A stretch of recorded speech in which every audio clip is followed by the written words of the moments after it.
Hi everyone.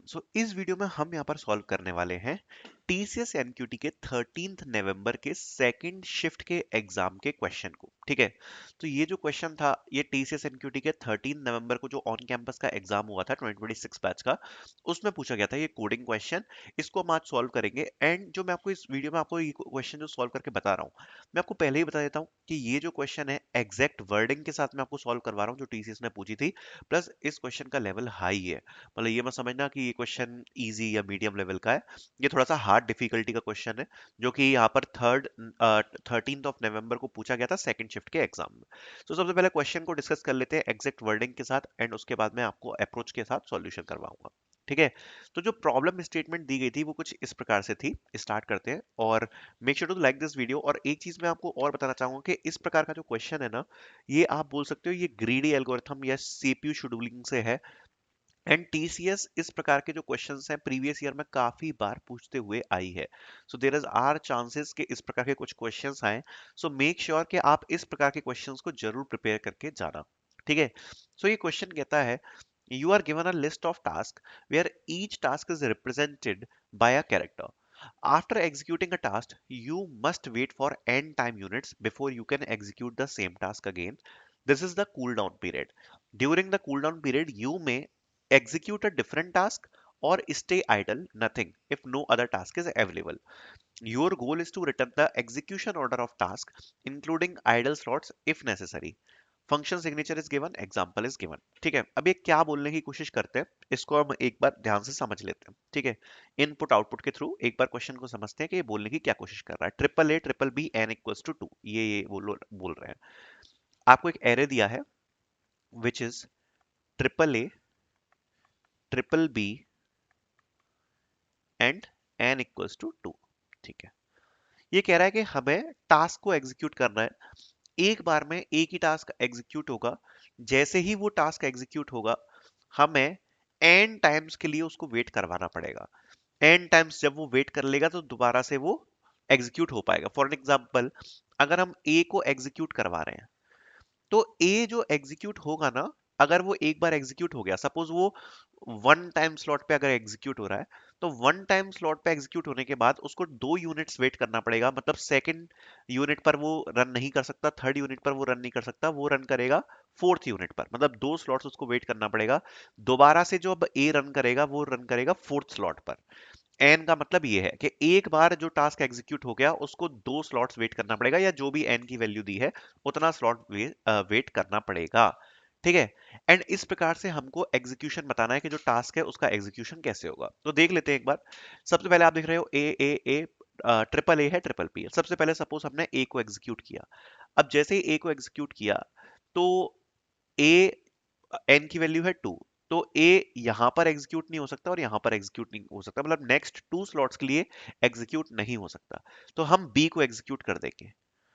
अब B execute हो गया तो बी भी कहाँ एग्जीक्यूट नहीं हो पाएगा, 2 यूनिट्स एग्जीक्यूट नहीं हो पाएगा, मतलब यहां नहीं हो पाएगा और यहां नहीं हो पाएगा। ठीक है, तो अब अगर आप यहाँ पे देखोगे तो इस पॉइंट पर ए भी एग्जीक्यूट नहीं हो सकता और बी भी एग्जीक्यूट नहीं हो सकता, तो हमें यहाँ पर आइडल रखना पड़ेगा, कोई भी टास्क एग्जीक्यूट नहीं हो सकता। तो यहाँ पर हम लिख देंगे नथिंग। अब अगले स्लॉट पर आप देख सकते हो बी एग्जीक्यूट नहीं हो सकता बट ए तो एग्जीक्यूट हो सकता है। तो ए यहां पर दोबारा से आ जाएगा। अब ए दोबारा से यहां पर आ गया तो ए यहां पर एग्जीक्यूट नहीं हो सकता, यहां पर एग्जीक्यूट नहीं हो सकता। ठीक है, अब अगर आप अगले स्लॉट पर जाओगे तो अगले स्लॉट, सॉरी, ए यहां पर एग्जीक्यूट नहीं हो सकता, यहां पर एग्जीक्यूट नहीं हो सकता। ठीक है, दो जगह पे। ये नीचे वाला बी का। अगले स्लॉट पे अगर आप जाओगे तो यहां पर आप देखोगे तो बी यहां पर एग्जीक्यूट हो सकता है, तो बी यहां पर आ जाएगा। लेकिन बी अब यहाँ पर एग्जीक्यूट नहीं हो सकता, यहाँ पर एग्जीक्यूट नहीं हो सकता, क्योंकि नेक्स्ट 2 यूनिट्स एग्जीक्यूट नहीं हो पाएगा। अब अगर आप इस स्पॉट पे देखोगे तो ना यहाँ पर ए एग्जीक्यूट हो सकता है, ना यहाँ पर बी एग्जीक्यूट हो सकता है, तो यहाँ पर भी आ जाएगा नथिंग। अब अगले स्लॉट पर जाते हैं। इसमें आप यहाँ पर देखोगे तो यहाँ पर ए एग्जीक्यूट हो सकता है, तो ए आ गया। अब ए यहाँ पर भी एग्जीक्यूट नहीं हो पाएगा और यहाँ पर भी एग्जीक्यूट नहीं हो पाएगा। अगले स्लॉट पे अगर आप देखोगे तो यहाँ पर बी एग्जीक्यूट हो सकता है, क्योंकि बी यहाँ पर एग्जीक्यूट नहीं हो सकता था, तो बी एग्जीक्यूट हो गया। ठीक है, तो इस प्रकार से ये चलता रहेगा। तो जो फाइनल आपका आउटपुट है वो यहाँ पर क्या आने वाला है, फाइनल आउटपुट क्या आएगा इसका एक बार देख लेते हैं। फाइनल आउटपुट आपका आ जाएगा इसमें ए बी नथिंग, फिर ए, फिर बी, फिर नथिंग, फिर ए, फिर बी, नथिंग। सारे टास्क एग्जीक्यूट हो चुके हैं, या फिर यहाँ पर नथिंग क्यों आएगा, लास्ट वाले में नथिंग नहीं आएगा, बिकॉज सारे ऑलरेडी एग्जीक्यूट हो चुके हैं, राइट। तो जो फाइनल आउटपुट हमारा बनेगा वो कुछ इस प्रकार से बनेगा, राइट। इसमें आप देखोगे तो 3 बार ए था, 3 बार बी था, तो 3 बार ए आ चुका है, 3 बार बी आ चुका है। इन जगह पे कोई भी टास्क एग्जीक्यूट नहीं हो पाएगा क्योंकि n यूनिट्स का वेट करना था। तो ये फाइनल आउटपुट आएगा। एक बार चेक कर लेते हैं क्वेश्चन में क्या दिया है टेस्ट केस में। So triple A triple B N equal to 2, आप देख सकते हो यही आउटपुट है, A B nothing, A B nothing and A B. ठीक है, तो आई होप आपको जो क्वेश्चन है वो क्लियर होगा कि इस क्वेश्चन में हमें क्या करना है, एंड ये डिफिकल्ट क्वेश्चन है। ठीक है, तो क्योंकि अगर आप इसके सारे टेस्ट केसेस पर जाओगे ना, तो ये ऐसे इतना सिंपल नहीं होगा जैसा हो सकता है आपको इस टेस्ट केस में दिख रहा हो, क्योंकि कई बार based on the N values काफी कॉम्प्लेक्स ये बन सकता है। जैसे इसमें तो ए भी 3 बार रिपीट हो रहा है, बी भी 3 बार रिपीट हो रहा है। हो सकता है कि कुछ अलग सिचुएशन हो, ए 2 बार रिपीट हो रहा है, बी 4 बार रिपीट हो रहा है, और एन की वैल्यू 3 है, तो कुछ भी वैल्यूज हो सकती है, तो अलग अलग टेस्ट केस के हिसाब से अलग अलग रहेगा। बट अब हम इसकी तरफ चलेंगे कि इसका सॉल्यूशन की जो अप्रोच है वो क्या रहेगी। ठीक है, उससे पहले मैं आपको बताना चाहूंगा, यहाँ पर टीसीएस एनक्यूटी के लिए अगर आप प्रिपेयर करना चाहते हो, तो यहाँ पर हमारे डेली मॉक टेस्ट चल रहे हैं लाइव, और आपने क्वेश्चन का तो लेवल देख ही लिया है, हार्ड टाइप के क्वेश्चंस आ ही रहे हैं। जो एप्टीट्यूड होता है ना, उसमें भी बहुत हार्ड क्वेश्चन आते हैं, और हम लोग भी आपको बिल्कुल लॉलीपॉप क्वेश्चंस नहीं देने वाले हैं। तो ये जो डेली टेस्ट चल रहे हैं ना, प्रैक्टिस के लिए, तो प्रैक्टिस के लिए है। एक्चुअल हम लाइव टेस्ट भी कंडक्ट कराते हैं बहुत ज्यादा इंपॉर्टेंट टॉपिक्स पे, जैसे कल एक लाइव टेस्ट हो रहा है। ठीक है, तो वो काफी इंपॉर्टेंट टॉपिक्स पे, जब आप व्हाट्सएप ग्रुप ज्वाइन करोगे तो आपको पता पड़ जाएगा। तो इस प्रकार से लाइव टेस्ट हम कंडक्ट करवाते रहते हैं टू इवेल्युएट के बच्चों का परफॉर्मेंस कैसा है, प्लस आपको फुल लेंथ मॉक टेस्ट मिल जाएंगे। मार्च में भी हम फुल लेंथ मॉक टेस्ट करवा रहे हैं, और कोडिंग के लिए आपको कोडिंग की शीट्स मिल जाएंगी। एंड ये जो शीट्स है ना, ये इनकी जो लैंग्वेज है वो काफी डिफिकल्ट रहेगी, इजी शीट्स नहीं है ये सॉल्व करने के लिए। ठीक है, जैसे टीसीएस क्वेश्चन पूछती है ना हार्ड लैंग्वेज में, तो हार्ड लैंग्वेज के कोडिंग क्वेश्चंस आपको इन शीट्स में देखने को मिलेंगे, और सॉल्यूशंस भी हम इनका अपलोड कर देते हैं। तो ये सब आप यूज कर सकते हो अपनी प्रैक्टिस के लिए। ठीक है, लिंक आपको मॉक टेस्ट की डिस्क्रिप्शन में मिल जाएगी। देखो, इसमें बहुत सारे क्वेश्चंस होंगे प्रैक्टिस के लिए विद टाइमर।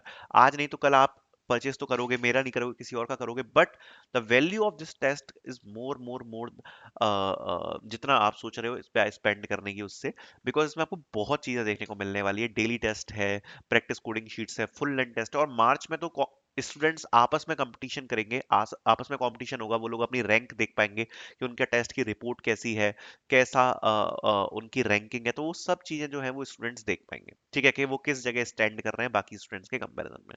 तो link of the mock test will be in the description which you can use to purchase, and you can participate in the daily live test, mock test and all. Okay, start करते हैं इस approach के साथ। तो सबसे पहले ये question I hope आपको ऑलरेडी क्लियर होगा। अब इसकी देखो अप्रोच जो है वो हम क्या रखेंगे। ठीक है, तो इस क्वेश्चन को ही देख लेते हैं एक बार। तो सपोज यही टेस्ट केस है, इसी से अप्रोच को समझते हैं एक बार। हमें क्वेश्चन में क्या दिया था, हमें एरे दिया है ट्रिपल ए ट्रिपल बी और एन इक्वल्स टू 2। अब मेरे दिमाग में क्या अप्रोच आ रही है मैं बताता हूँ। सबसे पहले तो हमें जो टास्क एग्जीक्यूट करने हैं वो उस पर्टिकुलर कैरेक्टर की फ्रीक्वेंसी के हिसाब से करने हैं, कि भाई हम चाहते हैं कि जल्दी जल्दी टास्क एग्जीक्यूट हो जाए, राइट। तो जो जितनी ज्यादा बार आ रहा है हम चाहेंगे कि हम उसको प्रायोरिटी पर रखें। जैसे इसमें तो ए और बी दोनों 3 3 बार आ रहे हैं, बट हम यही तो चाहेंगे कि जो जितनी बार ज्यादा रिपीट कर रहा है उसको हम प्रायोरिटाइज करें, उस टास्क को हम प्रायोरिटाइज करें जो जितनी ज्यादा बार रिपीट हो रहा है, राइट। तो सबसे पहले तो हम इसका फ्रीक्वेंसी काउंट कर लेंगे। तो फ्रीक्वेंसी काउंट कैसे होता है, मैप से होता है, राइट। हम एक मैप बना लेंगे, मैप में फ्रीक्वेंसी काउंट कर लेंगे। जैसे अगर हम फ्रीक्वेंसी बनाएंगे तो ए की फ्रीक्वेंसी कितनी आएगी, 3, क्योंकि 3 बार रिपीट हो रहा है। बी की फ्रीक्वेंसी कितनी आएगी, 3। ठीक है, अब इनकी तो प्रायोरिटी खैर सेम है, बट सपोज कोई और टेस्ट केस होगा जिसमें सपोज बी शायद केवल 2 ही बार आ रहा हो, तो बी की फ्रीक्वेंसी 2 बार आ जाएगी। ठीक है, तो उससे ए जो है वो प्रायोरिटी पे आ जाएगा और बी सेकंड प्रायोरिटी पे आ जाएगा अपने। ठीक है, कि हमें ए ज्यादा बार एग्जीक्यूट करना है और बी हमें कम बार एग्जीक्यूट करना है, राइट। अभी तो इस टेस्ट के लिए पर्टिकुलर दोनों की फ्रीक्वेंसी 3 3 है। फिर हम एक बना देंगे प्रायोरिटी क्यू, बट इसमें भी अभी फ्रीक्वेंसी ऐड होगी, देखना कैसे होगी वो मैं बताऊंगा। एक हम हीप क्रिएट कर लेंगे, ठीक है, और वो हीप अपना क्या रहेगा, ये प्रायोरिटी क्यू रहेगी। और इस प्रायोरिटी क्यू में ये जो फ्रीक्वेंसी है ना, इसके हिसाब से हम टास्क को डालेंगे। मतलब सपोज हमारे पास ए भी है और बी भी है। ए की फ्रीक्वेंसी है 3 और बी की फ्रीक्वेंसी है 2। तो ये जो प्रायोरिटी क्यू है ये ए को फर्स्ट पोजीशन पे रखेगी, और बी को सेकंड पोजीशन पे रखेगी। ये इस क्यू का काम होगा, जिससे जो टास्क ज्यादा बार रिपीट हो रहा है ना, उस वो फ्रीक्वेंसी के हिसाब से जो प्रायोरिटी क्यू है वो उसको टॉप पर रखे। सपोज 3 टास्क हैं, ए बी सी, ठीक है। ए अगर 3 बार रिपीट हो रहा है, बी 2 बार रिपीट हो रहा है, सी 4 बार रिपीट हो रहा है, तो ये जो प्रायोरिटी क्यू है वो कैसे अरेंज करेगी? सबसे पहले सी, फिर ए, और फिर बी, फ्रीक्वेंसी के हिसाब से, ठीक है। तो ये काम ये जो प्रायोरिटी क्यू है वो ये यहाँ पर कर लेगी। इससे हमारा जो सबसे ज्यादा फ्रीक्वेंट टास्क है वो हमारा एग्जीक्यूट होना स्टार्ट होगा, ठीक है। फिर हम क्या करेंगे, जो भी हमारे प्रायोरिटी क्यू का टॉप एलिमेंट है, जैसे अभी के लिए तो ऐसा है suppose priority queue A comma B, ठीक है। इसका जो भी एलिमेंट है ना उसको हम एक्सट्रैक्ट करेंगे, उसकी फ्रीक्वेंसी चेक करेंगे, ठीक है, लूप में। तो सबसे पहले हमने ए को निकाल लिया। अब ए की फ्रीक्वेंसी चेक करेंगे, कितनी है? 3, ठीक है। अब इसको हम अपने फाइनल रिजल्ट में ऐड कर लेंगे। ये हमारा रिजल्ट एरे है, इसमें हमारा ऐड हो जाएगा ए, कि हमने ए को एग्जीक्यूट करा दिया, ठीक है। कौन सी टाइम यूनिट पे? फर्स्ट टाइम यूनिट पे। एक टाइम यूनिट का वेरिएबल बना लेते हैं जो कि स्टार्ट हो जाएगा आपका 0 से या 1 से, किसी से भी स्टार्ट कर लो, ठीक है। तो जो ए है वो कितने टाइम पे एग्जीक्यूट हो गया? 0th टाइम पे, ये सबसे पहले एग्जीक्यूट हो गया, ठीक है। और ए की फ्रीक्वेंसी कितनी है? 3। तो सबसे पहले तो इस फ्रीक्वेंसी को कम करो, क्योंकि एक बार ए एग्जीक्यूट हो गया तो फ्रीक्वेंसी 3 से कम होकर क्या हो जाएगी? 2, ठीक है। इतना काम समझ में आ गया। दूसरी बात, ए एग्जीक्यूट हो गया तो अब ए कब एग्जीक्यूट होगा? जो भी टाइम चल रहा है वो प्लस एन यूनिट्स। एन की वैल्यू क्या है? 2, तो 2, मतलब अब ए जो है वो 2 के बाद एग्जीक्यूट हो पाएगा। तो ए को हम यहां पर क्या करेंगे, एक क्यू बना लेंगे, cool down Q, cool down Q. और उसमें इंसर्ट कर देंगे ए को, कि भैया ए अब तुम कूल डाउन क्यू में चले जाओ, और तुम कौन से टाइम स्लॉट पे एग्जीक्यूट हो पाओगे? 2 पर, ठीक है। एंड रिजल्ट में ए ऐड हो गया, और ए को हम अपना इससे हटा देंगे, प्रायोरिटी क्यू से हम हटा देंगे, ठीक है। और इसमें हम कूल डाउन क्यू में स्टोर कर लेंगे ए को, और उसके टाइम को, कि भाई किस टाइम पर ए को एग्जीक्यूट करना है, प्लस उसकी फ्रीक्वेंसी को भी एग्जीक्यूट कर लेंगे। तो ए स्टोर कर लेंगे, तो ए की फ्रीक्वेंसी क्या है? 2, 2 बची है, राइट, ठीक है। अब हम प्रायोरिटी क्यू पे आते हैं। प्रायोरिटी क्यू पे हमारे पास केवल बी बचा है, केवल बी, ठीक है। ए को हमने रिमूव कर दिया क्योंकि ए डला है कूल डाउन क्यू में, ठीक है। अब बी की फ्रीक्वेंसी क्या है? 3। तो बी की भी फ्रीक्वेंसी क्या हो जाएगी अब? 2, क्योंकि हम इसको एग्जीक्यूट कर रहे हैं, तो बी रिजल्ट में ऐड हो जाएगा। बी की फ्रीक्वेंसी क्या हो जाएगी? 2। और बी कौन से टाइम यूनिट पे एग्जीक्यूट हो रहा है? 1 टाइम यूनिट पर, राइट, क्योंकि अगले स्लॉट पे मतलब बेसिकली एग्जीक्यूट हो रहा है, तो टाइम यूनिट हो जाएगी 1, ठीक है। अब चूंकि बी एग्जीक्यूट यहां पर हो गया, फ्रीक्वेंसी भी हो गई 2, अब इसमें भी कूल डाउन पीरियड लग जाएगा, तो इसको भी हम कूल डाउन क्यू में डाल देंगे, कूल डाउन क्यू में हम इसको डाल देंगे। तो कूल डाउन क्यू में ए तो ऑलरेडी डला है विथ फ्रीक्वेंसी 2, एंड कौन से यूनिट पे एग्जीक्यूट करना है? 2 पर, ठीक है। सेकंड रिकॉर्ड एग्जिस्ट करेगा बी का। अब बी को कब एग्जीक्यूट करना है? टाइम यूनिट 1 पे बी एग्जीक्यूट हुआ है, और एन की वैल्यू क्या है? 2, तो 1 + 2 मींस थर्ड टाइम स्लॉट पे बी एग्जीक्यूट हो पाएगा, थर्ड टाइम स्लॉट के बाद एग्जीक्यूट हो पाएगा, ठीक है। एंड बी की भी फ्रीक्वेंसी क्या आ जाएगी? 2। तो ये हो गया कूल डाउन क्यू में स्टोर। और प्रायोरिटी क्यू से हम बी को हटा देंगे। अब हमारी जो प्रायोरिटी क्यू है वो क्या बची? खाली, खाली होगी प्रायोरिटी क्यू, कोई है ही नहीं इसमें, ठीक है। अगर कोई इसमें है ही नहीं, तो जब अगला टाइम यूनिट इसमें एग्जीक्यूट होगा, मतलब अगला स्लॉट जब एग्जीक्यूट होगा टाइम यूनिट का, तो मतलब टाइम यूनिट की वैल्यू क्या हो जाएगी? 2। तो यहां पर क्या इंसर्ट हो जाएगा? नथिंग, क्योंकि जो हमारी प्रायोरिटी क्यू है वो तो खाली है, तो कुछ इसमें स्टोर होगा ही नहीं, ठीक है। अब जैसे ही यहां पर नथिंग इंसर्ट हुआ, तो हम चेक करेंगे अपनी कूल डाउन क्यू को। कूल डाउन क्यू को हम हर बार चेक करते रहेंगे, हर लूप में। तो हम चेक करेंगे क्या वो टाइम एग्जीक्यूट हो चुका है। तो अगर आप देखोगे तो ये 0 टाइम यूनिट है, ये फर्स्ट टाइम यूनिट है, ये 2 टाइम यूनिट है। 2 टाइम यूनिट यहां पर है, और कूल डाउन क्यू में भी अगर आप चेक करोगे तो 2 टाइम यूनिट यहां पर दी हुई है। तो ये मैच कर गया, मतलब जो टाइम यूनिट जो एग्जीक्यूट होनी है वो हो चुकी है, और कूल डाउन क्यू को हिट कर चुकी है सेम टाइम टाइम यूनिट पर। इसलिए जो कूल डाउन क्यू का ये वाला रिकॉर्ड है, इसको हम दोबारा से अब प्रायोरिटी क्यू में डाल सकते हैं। तो कूल डाउन क्यू से इस रिकॉर्ड को रिमूव कर देंगे, और ये वाला जो रिकॉर्ड है ये यहाँ पर इंसर्ट दोबारा से हो जाएगा प्रायोरिटी क्यू के अंदर। और जो प्रायोरिटी क्यू है वो हमारी फिर से ए को स्टोर कर लेगी, और ए की जो फ्रीक्वेंसी है वो स्टोर कर लेगी, विच इज 2, ठीक है। एंड प्रायोरिटी क्यू में अब केवल ए एग्जिस्ट करता है, बी एग्जिस्ट नहीं करता, क्योंकि बी ऑलरेडी अभी कूल डाउन क्यू में डला हुआ है, और 3 टाइम यूनिट अभी हिट नहीं हुई है, ठीक है। अब प्रायोरिटी क्यू में आप देख सकते हो ए और ये डला है। अब अगला टाइम यूनिट आएगा, तो अगले टाइम यूनिट में फिर से ए यहां पर एग्जीक्यूट होगा, तो ए यहां पर दोबारा से रिजल्ट में ऐड हो जाएगा। जो इसकी फ्रीक्वेंसी है वो एक कम हो जाएगी, तो ए 1 हो जाएगा, ठीक है। और कौन से टाइम यूनिट पे ये एग्जीक्यूट हुआ है, थर्ड टाइम यूनिट पे। तो 3 प्लस एन की वैल्यू क्या है 2, तो ये क्या हो जाएगा आपका टोटल 5, एंड 5 टाइम यूनिट पर अब ये एग्जीक्यूट हो पाएगा, और इसको हम स्टोर कर देंगे कहां पर, दोबारा से कूल डाउन क्यू में। तो अब यहां पर दोबारा से ए स्टोर हो जाएगा, ए टाइम यूनिट हो जाएगी 5, और फ्रीक्वेंसी हो जाएगी 1, ठीक है। अब टाइम यूनिट चूंकि 3 हो चुकी है, अब हम कूल डाउन क्यू को चेक करेंगे। तो यहां पर 3 टाइम यूनिट के साथ यहाँ पर बी रिकॉर्ड एग्जिस्ट करता है, तो इसको हम यहाँ से हटा देंगे और दोबारा से प्रायोरिटी क्यू में डाल देंगे। तो अब हमारी प्रायोरिटी क्यू में क्या चला जाएगा, ये तो प्रायोरिटी क्यू में ये वाला रिकॉर्ड तो हट गया, अब आ जाएगा बी कॉमा टू। तो फिर बी कॉमा टू आ गया, तो अब इसमें बी फिर से इंसर्ट हो जाएगा यहाँ पर। बी की फ्रीक्वेंसी हो जाएगी 1, और 1 के साथ नेक्स्ट टाइम यूनिट मतलब बी 6 और 1 ये स्टोर हो जाएगा, और प्रायोरिटी क्यू यहाँ पर क्या हो जाएगी, खाली। अब हम आ गए टाइम यूनिट 4 पर। अब टाइम यूनिट 4 पे, sorry time unit 5, time unit 5 पे यहाँ पर कोई भी रिकॉर्ड एग्जिस्ट नहीं करता, प्रायोरिटी क्यू खाली है, इसलिए यहाँ पर दोबारा से नथिंग इंसर्ट हो जाएगा, ठीक है।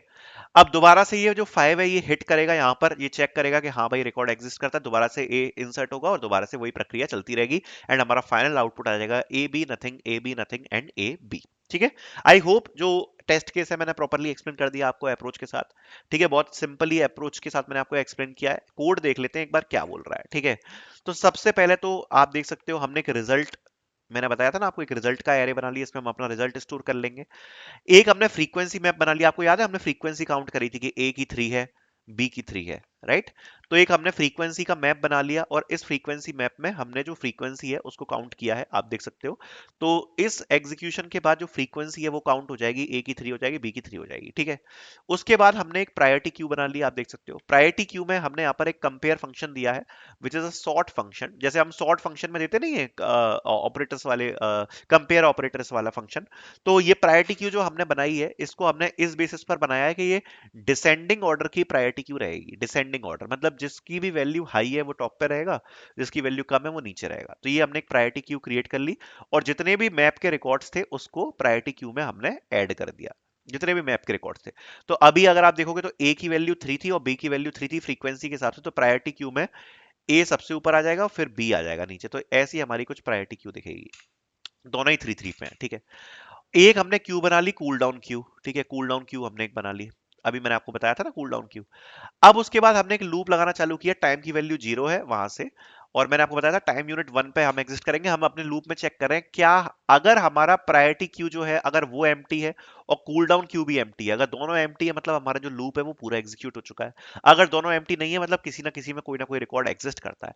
टाइम को इंक्रीज करेंगे, चेक करेंगे क्या हमारा प्रायोरिटी क्यू एम्प्टी है, ठीक है। तो अगर प्रायोरिटी क्यू एम्प्टी नहीं है, मतलब प्रायोरिटी क्यू में अगर कोई वैल्यू है, तो उसको सीधे सीधे हम अपने रिजल्ट में ऐड कर लेंगे, ठीक है, और अपने प्रायोरिटी क्यूज उसको रिमूव कर देंगे। तो पोल फंक्शन क्या करता है बेसिकली, कि जो भी आपका मैक्स हीप है या प्रायोरिटी क्यू है उससे उस वैल्यू को रिमूव कर देगा, ठीक है। जैसे हमारा ए था ना, तो ए और जो उसकी फ्रीक्वेंसी थी कितनी थी, 3, उसको यहां पर रिमूव कर देगा और करंट में स्टोर कर देगा, ठीक है। तो ए 3 रिमूव हो जाएगा क्योंकि ये टॉप रिकॉर्ड है, बी 3 बचेगा केवल प्रायोरिटी क्यू के अंदर, और करंट में जाके ए 3 को ये स्टोर कर देगा। अब फाइनल रिजल्ट में अगर आप देखोगे तो हम यहाँ पर ए को ऐड कर देंगे। रिजल्ट में हमने क्या ऐड कर दिया, जो भी करंट है उसकी की को, मतलब फाइनल रिजल्ट वाले एरे में अपन का ए जो है वो इंसर्ट हो जाएगा, ठीक है। अब उसके बाद लिखा है decrease frequency and put into cool down. तो अब हम इसकी फ्रीक्वेंसी निकालेंगे। अगर इसकी फ्रीक्वेंसी 0 से ज्यादा है, मैंने आपको बताया था ना ए की जैसे 3 है, तो ए की 3 को हम ए की 2 कर देंगे क्योंकि एक बार इंसर्ट हो गया। तो फ्रीक्वेंसी निकाल के उसको -1 कर देंगे, और उसको कूल डाउन क्यू में हम इंसर्ट कर देंगे। तो कूल डाउन क्यू में हमने ऐड कर दिया क्या, एक तो ए ऐड हो गया हमारा, ठीक है, ये ए हमारा ऐड हो गया। फिर उसकी फ्रीक्वेंसी ऐड होगी जो मैंने आपको बताया था 2, और टाइम प्लस एन, जो भी टाइम यूनिट पे एग्जीक्यूट हुआ, फर्स्ट टाइम यूनिट पे एग्जीक्यूट हुआ प्लस एन मतलब 3, मतलब अब ये थर्ड टाइम यूनिट पर एग्जीक्यूट होगा, ठीक है। अगर सपोज अगर आप देख लो तो ये हमारी ये कंडीशन है, अगर हमारा जो वो है, जो प्रायोरिटी क्यू है वो एम्प्टी नहीं है, ठीक है। अगर हमारी प्रायोरिटी क्यू एम्प्टी है तो हम क्या इंसर्ट कर देंगे, नथिंग। यही चीज मैंने आपको एक्सप्लेन करी थी, प्रायोरिटी क्यू अगर अगर अपनी एम्प्टी है तो हम नथिंग इंसर्ट कर देंगे, ठीक है।